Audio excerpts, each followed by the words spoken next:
Para mí un grato placer estar aquí. Yo soy vecino, bueno, fui por gran parte de mi vida vecino del Viejo San Juan. Obviamente he visitado la catedral en innumerables ocasiones, pero nunca había entrado a este anexo y siempre lo recuerdo vividamente por la imagen de la Virgen que tiene encima, que es lo que uno ve cuando baja por la calle Cristo. Hoy yo quiero aprovechar esta ocasión para hablarle no solamente de mi plataforma, que es lo que usualmente hablo en este tipo de conversatorios, sino también por el lugar donde nos encontramos, hablarle un poco más de mi biografía y de mis valores como católico. Yo me crié en esta comunidad y estudié en un colegio católico en la Academia del Perpetuo Socorro en Miramar. Y para mí, y oigan, yo no soy de mentir ni exagerar, soy un católico imperfecto, no voy a misa todos los domingos, no cumplo con todo lo que debería cumplir, pero algo que siempre se ha quedado conmigo y que siempre adquirí, sobre lo cual voy a profundizar, son los valores católicos que yo aprendí en mi familia y en mi educación. Allí en la Academia del Perpetuo Socorro, el valor fundamental que yo aprendí fue el de amar al prójimo como uno mismo, el valor del servicio a la comunidad, el valor del perdón. Bueno, te soy sincero, el valor del perdón lo aprendí más en la política que en la escuela. Pero lo aprendí temprano y les abundaré por qué. Y es que cuando yo estaba en tercer grado, es la primera vez que yo tengo una experiencia política profunda, porque mi papá corrió para el cargo de comisionado residente en unas primarias. Siempre dicen que no hay peor cuña que la del mismo palo, y eso ocurre mucho en las primarias, y yo recuerdo esa experiencia siendo una donde hubo una sensación constante de personas que te desilusionaban por no usar un verbo tan fuerte como traicionado. Pero también vi, y agradezco siempre el ejemplo de él y de mi abuelo, la importancia del perdón y de poder echar para adelante y reconectar con viejas amistades a pesar de esos obstáculos y de esas inconveniencias. En esa crianza católica que tuve en Perpetuo, siempre estuve bien envuelto en asuntos comunitarios. Fui presidente de mi clase, luego fui presidente del Consejo de Estudiantes en general. Hacíamos mucho trabajo de servicio, en ocasiones como acción de gracias, en ocasiones aniversarios importantes, y me llevé eso a la universidad. Yo estudié en los Estados Unidos bachillerato y derecho, y cuando salí de bachillerato, antes de ir a derecho, trabajé un año aquí en el gobierno porque el servicio público siempre ha sido parte de mi vocación. Y cuando estaba en la escuela de Derecho, volví a reconectar con esos valores de servicio y me dediqué a trabajar pro bono para inmigrantes. Primero inmigrantes que buscaban prepararse para el examen de la ciudadanía estadounidense, luego más en calidad de abogado, aunque era estudiante, defendiendo personas que habían cruzado la frontera. En este caso era una situación desgarradora de una mujer que había cruzado la frontera con su hijo de 3 o 4 años, víctima de violencia doméstica y abuso sexual, buscando asilo en los Estados Unidos. Y mantuve ese pro bono ya cuando me fui a trabajar. Bueno, tengo un receso breve en el que vengo a trabajar por un año en el Tribunal Federal aquí en Puerto Rico y luego vuelvo a un bufete en Washington, D.C. Un bufete que escogí, si bien es un bufete que representaba muchas corporaciones, lo cojo en parte porque es un bufete que valoraba mucho el trabajo pro bono, que te daba crédito por el trabajo pro bono, que fomentaba que le dedicaran más de 150 horas al año, que son como, si una semana tiene 40, pues casi un mes entero de servicio pro bono a distintas entidades sin fines de lucro. Y allí pues mantuve la defensa de la comunidad de inmigrantes que buscaban asilo huyendo de la violencia en sus países. Y también escogí ese bufete por la historia que tenía con Puerto Rico. Era un bufete en Washington que en esa historia de pro bono había defendido al municipio de Culebra y luchado por la salida de la Marina de Culebra en los años 70. Estuve en el bufete, luego del brinco dentro del mismo sector privado en Washington a la compañía Meta, la compañía de Facebook, WhatsApp e Instagram. Allí estuve trabajando asuntos gubernamentales, asuntos de política pública, asuntos con el Congreso por cerca de 4 años. Y entonces decidí dar el brinco a una posición política, a una candidatura política. No fue una decisión que tomé livianamente, como pueden ver yo soy bastante joven. Era algo que yo sí pensaba hacer en algún momento de mi vida, pero el momento en el que escogí hacerlo fue más bien impulsado por las circunstancias. Yo, y no sé, me imagino que aquí hay personas de distintos partidos políticos, pero no es secreto que yo soy del Partido Popular Democrático. Y tampoco creo que es secreto que el Partido Popular Democrático lleva varios años, varios ciclos electorales en decadencia. No voy a profundizar sobre las razones, podemos simplificarlas en que quizás se ha distanciado de sus valores originales, quizás se ha distanciado de la práctica del buen gobierno, quizás se ha distanciado de muchas cosas que brindaban confianza al pueblo de Puerto Rico para respaldarlo. Pero entonces yo sentía que además de eso, las alternativas que estaban surgiendo en Puerto Rico no me representaban. Yo no soy una persona de extremos, yo soy una persona bien moderada. Y yo sentía que hacía falta una renovación, y por la urgencia de esa renovación, pues empecé a evaluar la posibilidad de aspirar a un puesto electivo. Y escogí el cargo de comisionado residente porque entendía que era donde yo mejor estaba preparado para servirle al país. Con la experiencia que tenía en Washington, con la ausencia de líderes en mi partido que tuvieran una experiencia comparable, comprendí que si yo quería servirle a Puerto Rico, de donde mejor podía servirle era desde esa posición. Y esos valores que me han guiado a lo largo de mi vida, pues son los que me han guiado en la conducta de esta campaña. Yo he tratado de llevar una campaña de altura, no nos reservamos los golpecitos que tenemos que dar cuando tenemos que darlos, pero siempre los damos con mucho respeto, basado en datos y en hechos, para marcar contraste y que la gente pueda ejercer una decisión informada. Pero una campaña que se ha enfocado principalmente en enfatizar mi historial, para que la gente entienda por qué estoy capacitado para la posición a la cual aspiro, y también enfatizar mis ideas. La premisa básica que sostiene mis ideas es la siguiente. Nosotros necesitamos un comisionado residente que vaya a Washington a enfocarse más en los temas económicos, en los temas del costo de vida, en los temas del día a día que afectan a los puertorriqueños, y que pierda menos tiempo hablando de estatus y plebiscitos. Y dentro de esa premisa también creo que hay una realidad inexpugnable, que es que el pueblo de Puerto Rico ha cambiado y se ha tornado en una sociedad mucho menos partidista. Y necesitamos un comisionado residente que vaya a Washington a trabajar para todos, sin pensar en partidos y sin pensar en ideales. Concretamente, yo he articulado lo que llamo el 1, 2, 3 de todos a Washington. Todos a Washington es el lema de mi campaña. Y el primer punto de esta plataforma es que yo quiero ir a Washington a buscar nuevos incentivos para nuestro desarrollo económico, similar a lo que en su tiempo fueron las 936. Y hay opciones para eso ya presentadas en el Congreso. Una de ellas se llama el Supply Chain Growth and Recovery Act, para darle créditos contributivos a compañías que están en el extranjero, que vengan a Puerto Rico y desarrollen sus plantas de manufactura. El segundo punto es que yo quiero luchar por la paridad en los programas federales, en los pocos programas federales donde no la tenemos. Y esos programas son Medicare Advantage, que no se tienen que chotear, pero yo imagino que 2 o 3 personas aquí tienen. Medicare Advantage está sufriendo unos recortes presupuestarios y nos están dando unos reembolsos que son inferiores a los que les dan a los doctores en las Islas Vírgenes, y por no decir en los 50 estados. Medicaid, nosotros no recibimos algunos beneficios como el Long Term Care, el cuidado a largo plazo, y no recibimos los mismos pagos, aunque ahora pues se nos dio una extensión de 5 años para ello. Pero hay que buscar una solución permanente, porque esto tiene un efecto multiplicador. No es solo que los que reciben Medicaid van a recibir más ayuda, es que los doctores que proveen los servicios van a ser mejor remunerados, es que los hospitales donde proveen esos servicios van a poder operar mejor. Y todos sabemos la dificultad que estamos teniendo con el acceso a los médicos. Pues tenemos que retener los médicos, y la paridad en esos programas nos ayudaría a hacerlo. Lo otro es la transición del programa del PAN, comúnmente conocido como el programa de los cupones, al programa del SNAP.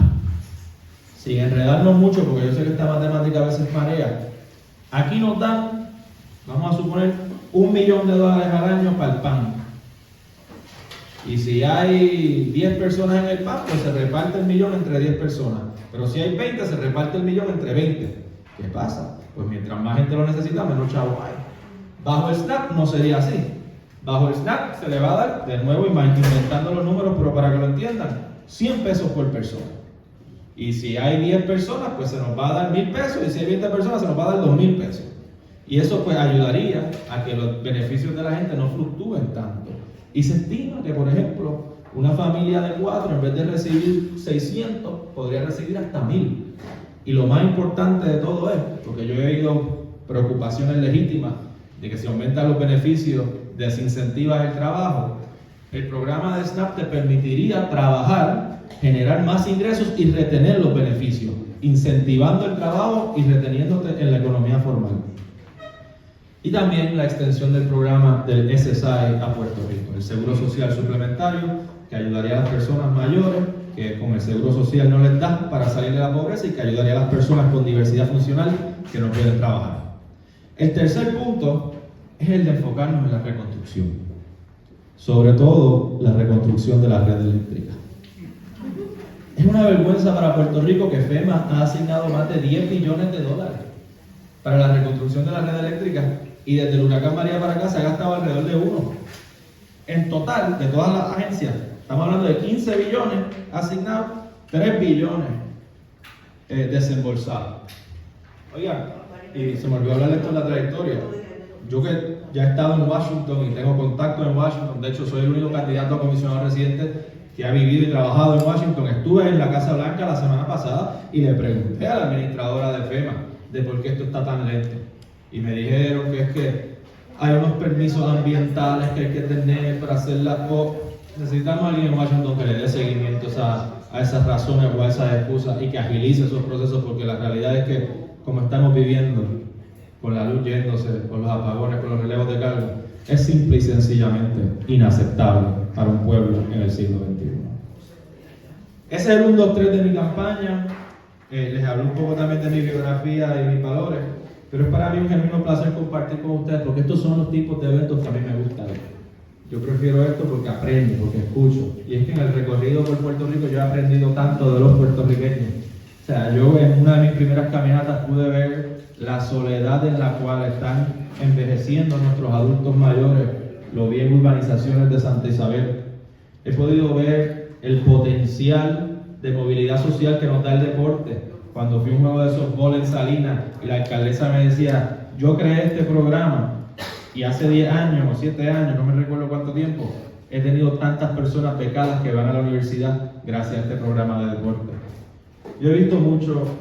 Yo estuve el otro día con una persona que me contó que su padre era dueño de una empresa 936 y que cuando eliminaron la 936 tuvo que cerrar su empresa, se deprimió, se degeneró y eventualmente murió de Alzheimer. Hemos visto familias en Orocovis. Yo vi una señora, se llamaba Norma, estaba con un rostro bien triste, parada en la marquesina, mirando a sus 4 nietos chiquititos, jugando con una bandera, y me comentaba Norma que pues ella estaba allí con sus 4 nietos porque su hija acababa de ser sentenciada a la cárcel y ella había tenido que adoptarlo, y que está sobreviviendo entre Medicaid, PAN y WIC. Y Norma es una de esas personas que si tuviese SNAP recibiría un beneficio tanto mayor que ayudaría a esos niños a crecer fuera de la pobreza y desarrollarse como buenos ciudadanos productivos en Puerto Rico. Eso es lo que a mí me mueve. Y naturalmente gran parte de lo que me mueve es de lo que aprendí a través de los valores católicos que se me enseñaron desde niño. Así que muchas gracias y me alegra poder compartir con ustedes y escucharme hoy.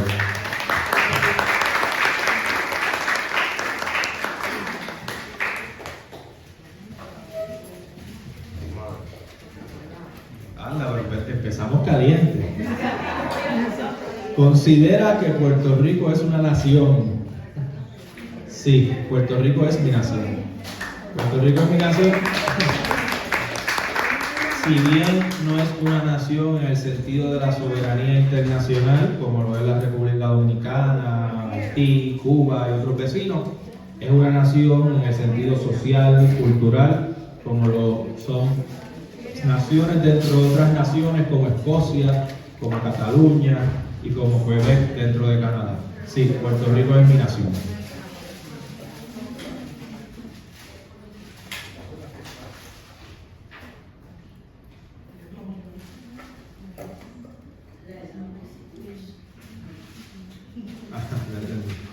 ¿Qué usted hará en el Congreso para, aparte de darnos peces, nos ayuden a que aprendamos a pescar? Cuando me detuve por un momento dije, contra peces, eso es un programa federal que yo no sé cuál es. Es una excelente pregunta y ahí es que viene el punto 1 del 1, 2, 3 de todo a Washington, que es buscar nuevos incentivos de desarrollo económico. Porque yo creo que en la medida que obtengamos esos nuevos incentivos, vamos a lograr una actividad económica, un incentivo al trabajo que nos va a ayudar, como dice aquí, a aprender a pescar.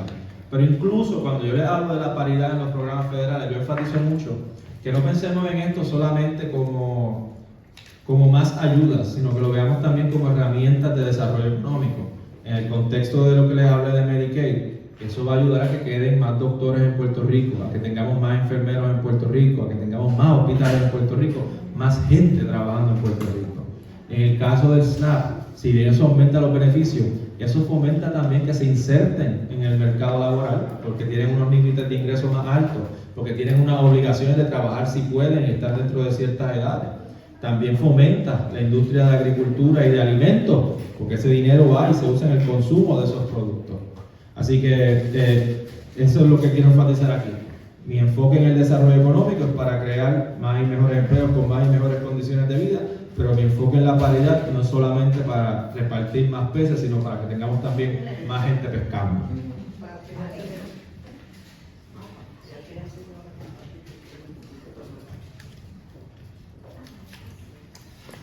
¿Cuál es tu estrategia para pedir paridad en los fondos de Medicaid y Seguro Social?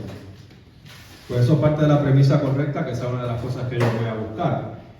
Quiero dejar claro, en Seguro Social recibimos trato igual. Lo que no tenemos es el programa de Supplemental Security Income, que aquí le llaman Seguro Social Suplementario, y que eso causa la confusión de que parece ser parte del Seguro Social, pero es un programa aparte.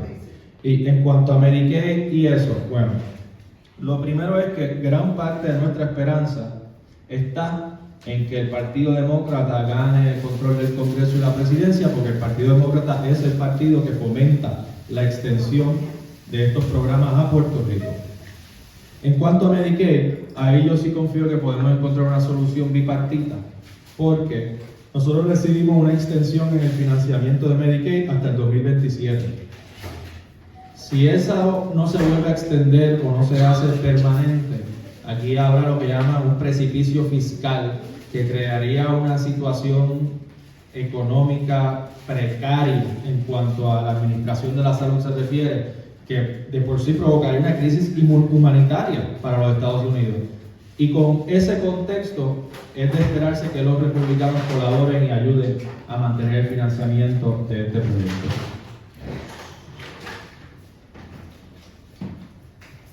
Escribieron mucho. El PNP ha estado copando.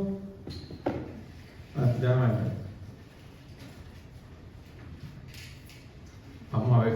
El PNP ha estado copiando algo residente. Copando la comisaría residente por los últimos años y empujando una retórica a favor de la estadidad.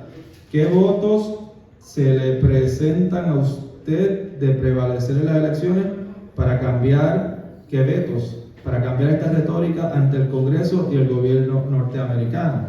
Son varias preguntas. Déjame ir con la primera. ¿Qué retos? ¿Qué retos?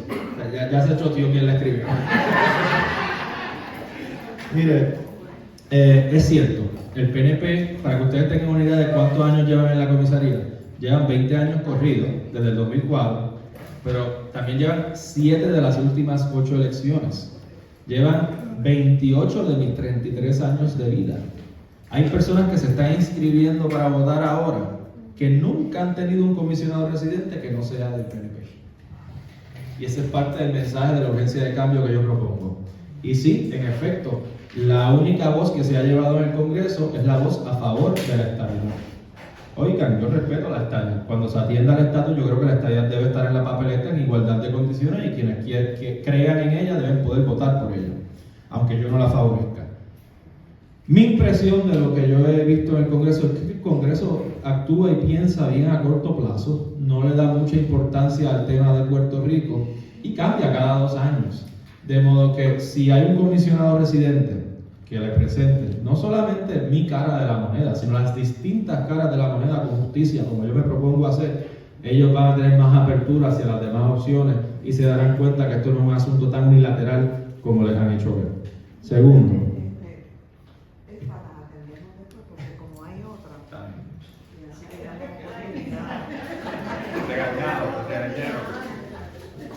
¿Qué hará usted por las personas mayores de 65 años que tienen préstamos federales de estudiantes y no los han cancelado? ¿Se podría hacer algo? Excelente pregunta, porque usualmente...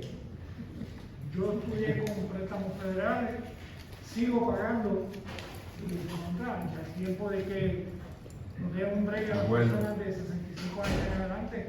Y es una gran pregunta porque usualmente la pregunta surge más en el contexto de jóvenes profesionales de como 35 o 40 años y no se piensa mucho desde el ángulo de personas que ya pueden estar por encima de sus 65 y todavía están pagando eso. El presidente Biden recientemente intentó una mega amnistía que fue derrotada por el Tribunal Supremo, lamentablemente, lo cual entonces pues requeriría acción legislativa y eso pues requeriría una mayoría demócrata. Hay acción ejecutiva que él ya ha tomado, yo no sé si usted pues, ha indagado sobre ella para ver cómo le puede ayudar. Yo estoy pensando también cómo vamos a atender el problema de los préstamos estudiantiles a largo plazo y lo que voy a decir ahora pues será más de interés para sus nietos. Hace como un mes yo hice una propuesta de unirme a proyectos de los demócratas que ya han sido presentados que buscan aumentar la beca Pell.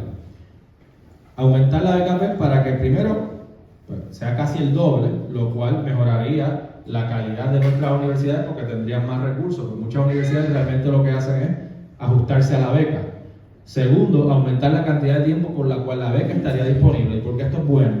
Porque muchos estudiantes, al tener la beca por, si no me equivoco, son 12 semestres ahora mismo, y la queremos subir, son 12, ¿verdad? Y la quieren subir a 16. Muchos estudiantes podrían coger menos crédito, coger la beca un semestre y trabajar mientras estudian. Así no tendrían que coger préstamos y pues a largo plazo reducir el problema de los préstamos. Y también extenderla para estudios graduados, para que cuando vayan a derecho, medicina, etcétera, no tengan que coger préstamos porque puedan usar la beca. Y también reducir el tiempo para la condonación de los préstamos estudiantiles para las personas que están en el servicio público, porque ahora mismo es 10 años y podría reducirse a 8. Ahora, en cuanto a personas mayores de cierta edad, pues eso es algo que de verdad quisiera explorar más a fondo. Sí, pero usted, Perdona, Víctor, perdona. La idea es que a través de las preguntas no tengamos una... sí, porque la idea era llevarle, o sea, usted como representándonos allá a nosotros los estudiantes que estudiamos con beca de préstamo, pues usted puede considerar y decirle, miren, las personas de 65 años van a estar 30 años pagando préstamos federales. No, yo estoy de acuerdo y admito que no lo había pensado desde ese ángulo, pero que obviamente cuando se estudien salidas de política pública para ese problema, vamos a tener que ver también cómo hacemos para que pues, no suceda que gente coja préstamos y no los pague hasta que llegue a los 65 años esperando que se lo cancelen. Así que tenemos que ver qué salida podemos encontrar si has pagado cierta cantidad de veces, un ajuste, si tu ingreso es tanto en esa edad, algo así que se pueda lograr la condonación. Claro que sí. ¿Qué usted considera extremo? La segunda es el dinero que Estados Unidos se lleva de Puerto Rico. No sé si son parte de una misma pregunta, pero como yo soy el que las lee, yo soy el que decido cómo las contesto. No, yo creo que extremo en el contexto político de Puerto Rico serían partidos que nos quieren o llevar muy para el pasado con unas normas quizás sociales de otra época o partidos que se quieren distanciar demasiado de las normas actuales. No sé si eso es muy claro. De las normas. Sí, de las normas y costumbres. Voy a darle ejemplos concretos. Yo creo que para mí, y lo digo sin ánimo de ofender, es más bien una perspectiva política, en el movimiento Victoria Ciudadana hay personas que son de un extremo en temas económicos, que por ejemplo, y nuevamente no lo digo ni para meter miedo ni nada de eso, son datos. El senador Bernabe es una persona de extrema izquierda. Y yo no creo que él ni siquiera vería eso como un insulto, él lo vería como una realidad y derecho tiene a pensar así y abogar por esas causas. Y en el proyecto Dignidad, a mi juicio también, la representante pues es una persona de extrema derecha. Y nuevamente, no lo digo como un insulto, lo digo más bien como creo que es un reflejo de las políticas que impulsan. El dinero que se lleva a Estados Unidos de Puerto Rico, bueno, yo creo que aquí hay que pensar, hay que comparar chinas con chinas y botellas con botellas. Cuando hablamos del dinero que recibe Puerto Rico en programas federales, en fondos federales, pues hay que compararlo con el dinero que envía Puerto Rico en el pago de contribuciones federales. Y en ese sentido el balance es muy favorable para Puerto Rico porque aquí no se pagan contribuciones federales sobre ingresos. Si la pregunta se refiere a que hay unas gráficas que dicen que Estados Unidos se lleva que si 80,000 millones de Puerto Rico, lo que pasa es que ahí tú estás contando, si yo voy ahora a Walgreens y compro una botella de agua, como Walgreens es una compañía americana, pues están contándolo como si Walgreens se llevó 1.25, Estados Unidos se llevó $1.25 de un puertorriqueño para allá. Y se llevó la farmacia también, que estaba antes de Walgreens. Claro, pero que no es dinero que Estados Unidos se lleva, es más bien dinero que nosotros en el intercambio comercial pues gastamos. De la misma forma, eso se tendría que comparar, ese dinero que alegadamente se lleva cuando compramos la botella de agua en Walgreens, tendría que compararse con el dinero que nosotros, entre comillas, nos llevamos cuando quizás se vende una empanadilla Kikwet en un supermercado de Orlando, o cuando compran la botella de agua en el mesón en Orlando. Eso es lo que, así es que se tienen que comparar esos fondos.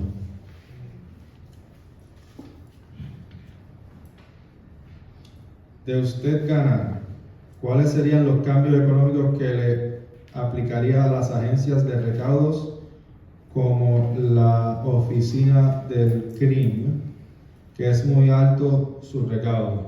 Bueno, aquí la realidad es que eso es un asunto estrictamente local que le correspondería al gobierno estatal, así que de yo ganar como comisionado residente, pues de recibir alguna solicitud relacionada a eso, naturalmente lo tramitaría con el gobernador o la gobernadora. Pero como comisionado residente entiendo que es muy poco lo que se puede hacer desde esa oficina para este asunto en particular.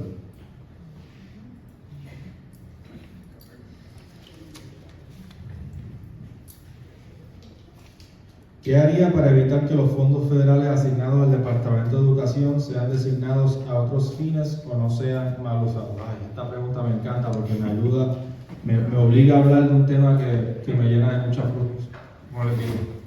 Se la voy a contestar ya. El Departamento de Educación tuvo que devolver hace poco $281 millones en fondos federales que se le habían asignado por los últimos 5 años. El secretario de Educación Federal dijo en una entrevista hace una semana en El Nuevo Día que él se pasa firmando dispensas para el Departamento de Educación de Puerto Rico por fondos federales que no solicitan. Estamos en un ambiente católico cristiano, así que no puedo ponerme a atacar a mis adversarios. Voy a decirles simplemente hechos de manera neutral y objetiva y ustedes los pueden analizar. El gobierno actual ha dado contratos a funcionarios de campaña de un partido de oposición que rinden a su vez servicios de manera voluntaria a campañas políticas. Les voy a dar el ejemplo concreto.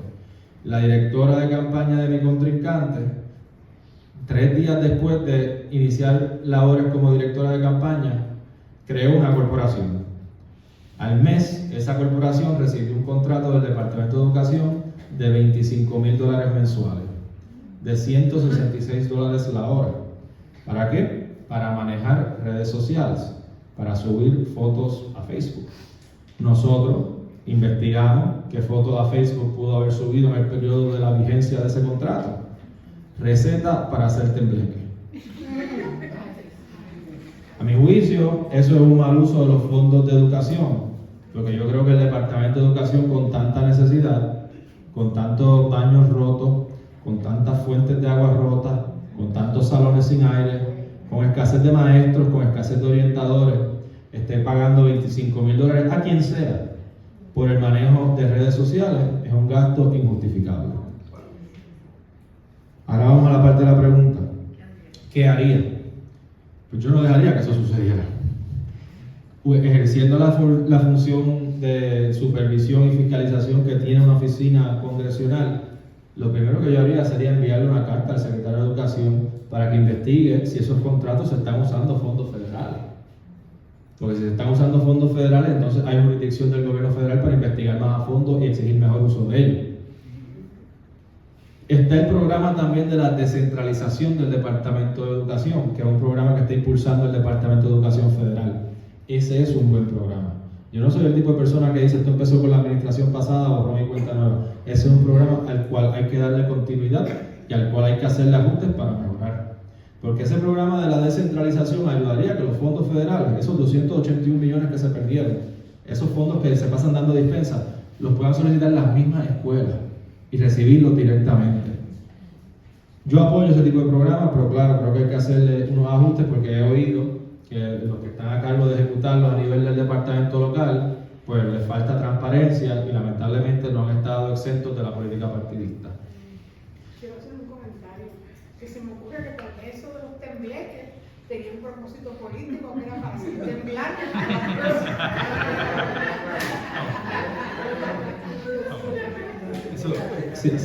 Si te plagio esa línea en un debate, no te ofendes, ¿verdad?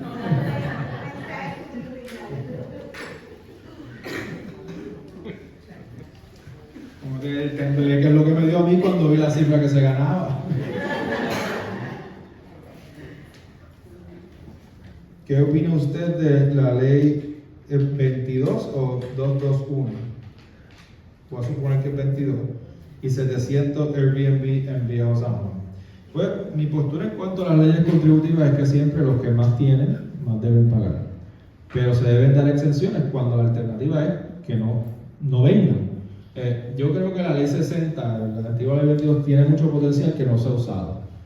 Yo lo que digo es que a esa China, antes de echarle el zafacón, hay que exprimirle el jugo.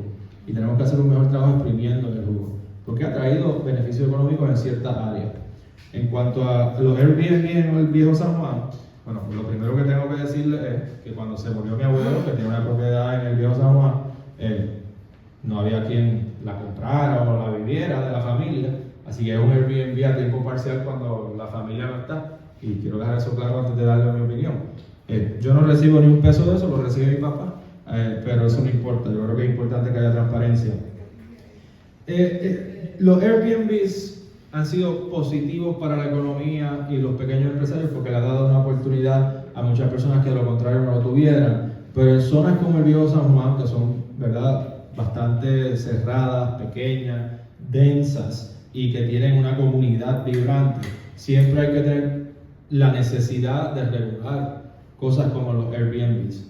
Yo no vería con malos ojos, no me estoy comprometiendo con nada concreto, ¿verdad?, pero para discusión y para escuchar, yo no vería con malos ojos que se le ponga un tope a la cantidad de Airbnbs que pueda haber en el Viejo San Juan para que se pueda conservar los distintos intereses, los intereses de desarrollo económico y turístico, pero también los intereses de mantener un sentido de comunidad y de asequibilidad de vivienda. Y también, pues creo que podríamos explorar, porque algo positivo que yo he visto, podríamos explorar excepciones a esos topes quizás para estructuras abandonadas.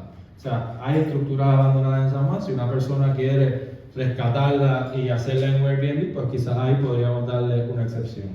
Pero no tengo suficiente información para saber si 700 es mucho, si es poco, cómo compara con otras zonas históricas que se han enfrentado a problemas similares, pero nuevamente eso sí también es algo que le correspondería al gobierno municipal y al gobierno estatal.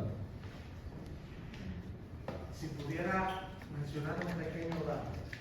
En 1946 se aprobó la ley de alquileres razonables, que tenía muchos aspectos que podrían haber sido utilizados, pero fue derogada en 1998. Ya podrán imaginar quién estaba dónde, en el 46 y en el 98. Pues gracias, me llevo ese dato. No solo me imagino, sino que sé quién estaba en 1998.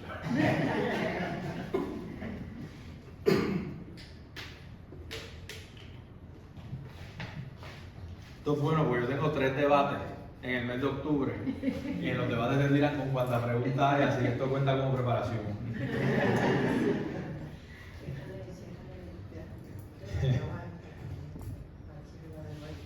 Esa es que yo la acabo de hacer, la que yo no veo. Ay, esta me mete en problemas.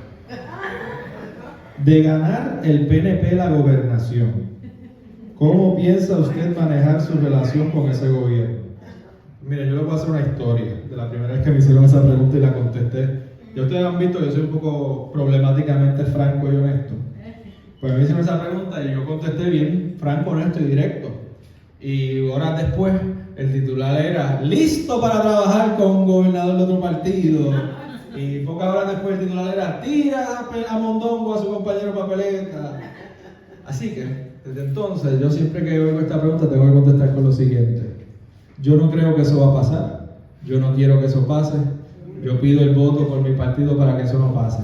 Pero si pasara, tenemos que estar siempre listos para trabajar con personas de todos los partidos y de todas las ideas. Eso es parte esencial de nuestra democracia y sobre todo de nuestra democracia en estos tiempos, que el electorado está mucho más fragmentado y que surgen mucho más gobiernos compartidos. Cuando me hicieron esa pregunta, yo fui bien específico. Yo dije, van a haber unos issues irreconciliables. Vamos a ver, la pregunta que si ganase Jennifer, ¿verdad? Pues Jennifer es estadista, yo soy estadoliberista. Jennifer va a insistir en proyectos de estatus que me excluyen, yo voy a insistir en que debemos enfocarnos en temas de desarrollo económico. Y en esas áreas pues tendremos esas diferencias, pero no podemos dejar que esas diferencias impidan nuestra capacidad de trabajar juntos en el día a día del gobierno. Que si alguien va a Fortaleza pidiendo ayuda con algo del Seguro Social y le dicen pues vaya a la oficina del comisionado residente para que trabaje con la administración del Seguro Social, que mi oficina no diga, no, eso viene de la fortaleza de otro partido, nosotros no vamos a ayudar, nosotros vamos a obstaculizar para que no podemos permitir eso. Y yo me encargaré de que todo eso fluya, que más bien sea ella, sea alguien de otro partido, pero lo importante que ustedes se tienen que llevar de esta respuesta es que yo no quiero que eso suceda, yo estoy trabajando para que eso no suceda, y que si sucediera, pues tenemos que estar siempre dispuestos a trabajar con personas de todos los partidos. Aquí dice, en lugar de procurar más fondos federales para Puerto Rico, ¿no cree que debe ser mayor prioridad fortalecer la economía de Puerto Rico y depender menos de esos fondos federales? Sí, totalmente. Por eso es que en el 1, 2, 3 que les hablé, el punto 1 es buscar nuevos incentivos con el fin a largo plazo de que podamos depender menos de los fondos federales. Ahora bien, en la medida que haya fondos federales y haya necesidad, yo quiero que los puertorriqueños tengan la mejor calidad de vida posible. Y yo he visto miles de puertorriqueños que reciben estos fondos federales y aún viven en condiciones de vida inaceptables para un país como debería ser o con el que yo aspiro que sea Puerto Rico.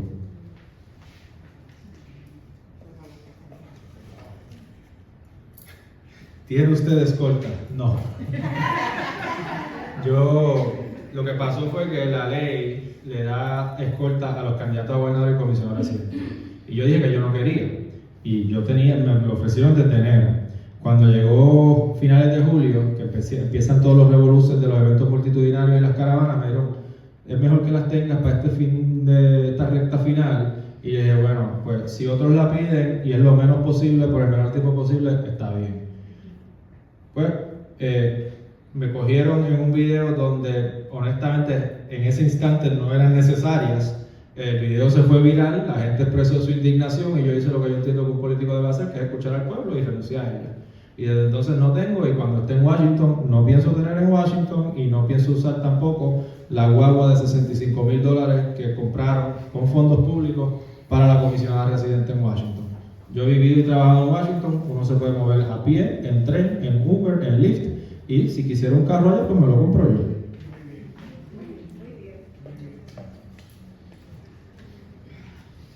¿Qué hará nuevo para la educación en las escuelas? Bueno, pues ahí en verdad no quisiera repetir de nuevo, pero el enfoque principal mío en cuanto a educación es 1, fiscalizar mejor el uso de los fondos federales y asegurarme que se usen, y 2, asistir en la descentralización, procurando que haya mayor transparencia, menos politiquería y que en efecto, si parte de la promesa de la descentralización es que los fondos federales lleguen directamente a las escuelas, que eso esté funcionando, sobre todo para las áreas de educación donde más necesidad hay, que son las de educación especial.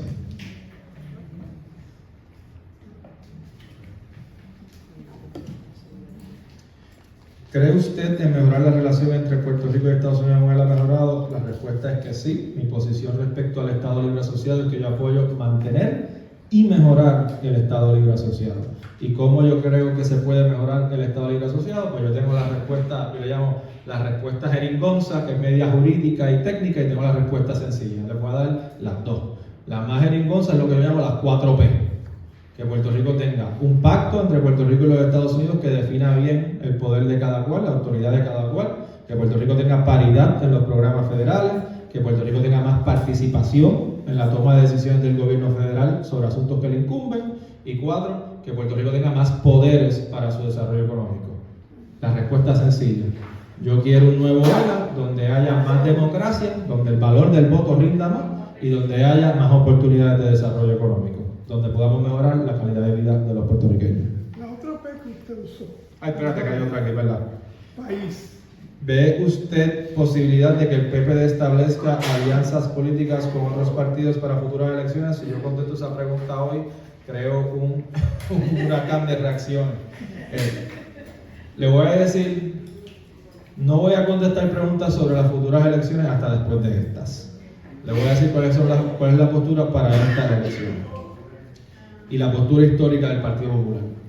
Cuando el Partido Popular se funda en 1938 y va a las elecciones de 1940, es el único partido que compitió solo. Compitió contra la coalición, que era una coalición del Partido Republicano y el Partido Socialista, y compitió contra el Partido Unificación Tripartita, que le llamaban la colchoneta porque tenía 3 insignias, que era el Partido Liberal, el Partido Laborista, que se había ido del Partido Socialista, y el Partido Constitucional, yo creo que se había ido del Partido Republicano. Y pues, el Partido Popular está solito contra 2 alianzas que le llamó mogollas. Y en ese tiempo, pues, argumentaba el Partido Popular que esas mogollas eran malas para Puerto Rico porque eran mogollas contradictorias. Y voy a hacer la distinción con la alianza actual porque no es lo mismo. Una coalición entre republicanos y socialistas suena como una coalición de 2 partidos que necesitaban juntarse para ganar una elección, pero que no piensan para nada igual. Eso es distinto a la alianza de hoy en día, porque yo creo que genuinamente el PIB y Victoria Ciudadana piensan bastante en común. Pero esa actitud anti-mogolla, en el 40 el Partido Popular gana argumentando en contra de las mogollas, y luego en el 44 y el 48 todos los partidos que no son populares se juntan para derrotar al Partido Popular, y eran mogollas más contradictorias aún, que literalmente lo único que los unía era el deseo de llegar al poder político. Y eso desprestigió las alianzas y las coaliciones por generaciones, tanto así que parece que fueron legales hasta el 2011 y nadie las hacía. Cuando se funda el PIB en el 46 decían, ni locos vamos a hacer mogollas. Cuando se funda el PNP en el 68 decía lo mismo, ni locos vamos a hacer mogollas. El Partido del Sol de Roberto Sánchez decía lo mismo, ni locos vamos a hacer mogollas. O sea, eso tuvieron tan mala reputación que desaparecieron. Con el tiempo eso se ha olvidado y vamos, son otros tiempos, y yo creo que es legítimo que si 2 partidos que piensan parecido deciden hacer una alianza, lo puedan hacer. Y en eso yo sí he tenido diferencia con la postura oficial de mi partido, que es que se debe mantener la prohibición de alianza y candidatura coligada. Por mí que se puedan juntar y que la gente vote, que las derrote con votos. Eso está permitido en otras jurisdicciones de los Estados Unidos y son democracias que funcionan de lo más bien. Se puede criticar, se puede hacerle campaña en contra, pero por mí, que el derecho legal de hacerla esté disponible. En cuanto a la posibilidad de en un futuro el Partido Popular tener que hacer alianza con otros partidos, pues hablamos el 6 de noviembre.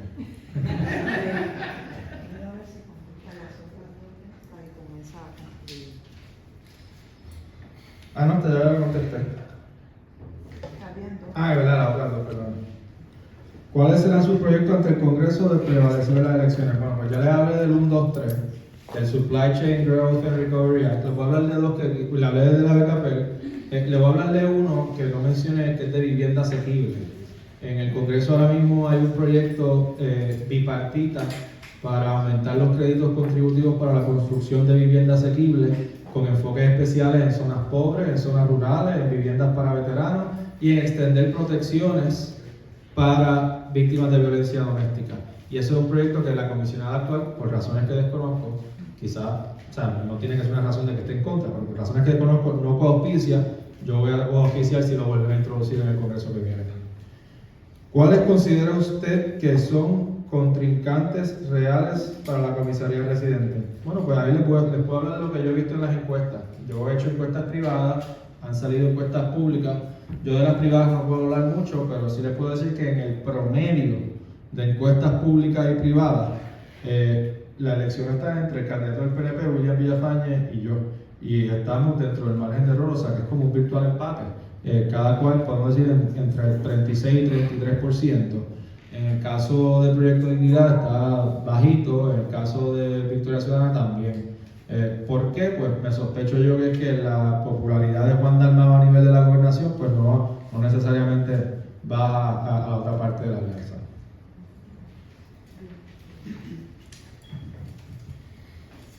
Agradecemos al candidato Pablo José esta comunicación directa, franca. Hemos tenido la oportunidad de realmente ver el corazón del candidato. Todo depende también de nosotros. Le agradecemos mucho que se haya reunido con este grupo, la Cofradía del Santísimo Cristo de toda la nación puertorriqueña y del altar de la patria. Esta cofradía creada por Monseñor en el 2011.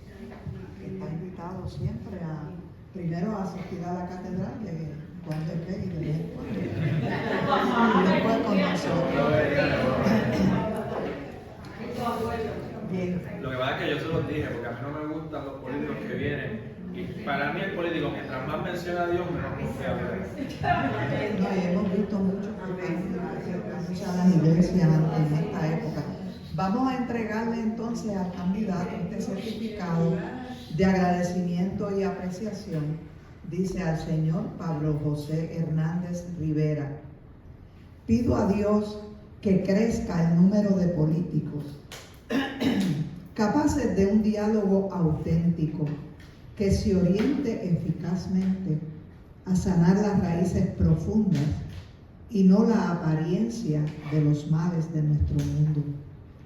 Ruego al Señor que nos regale más políticos a quienes les duela de verdad la sociedad, el pueblo y la vida de los pobres. Y esto es de la encíclica Evangelii Gaudium del Papa Francisco recientemente. Muchas gracias.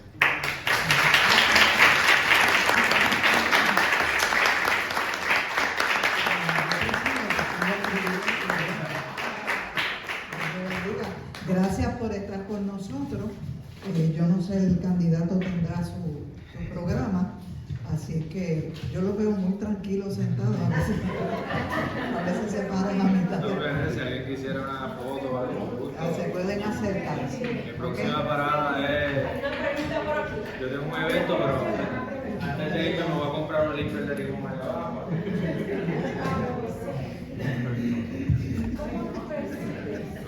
¿Cómo tú ves, cómo tú sientes el clamor del pueblo puertorriqueño?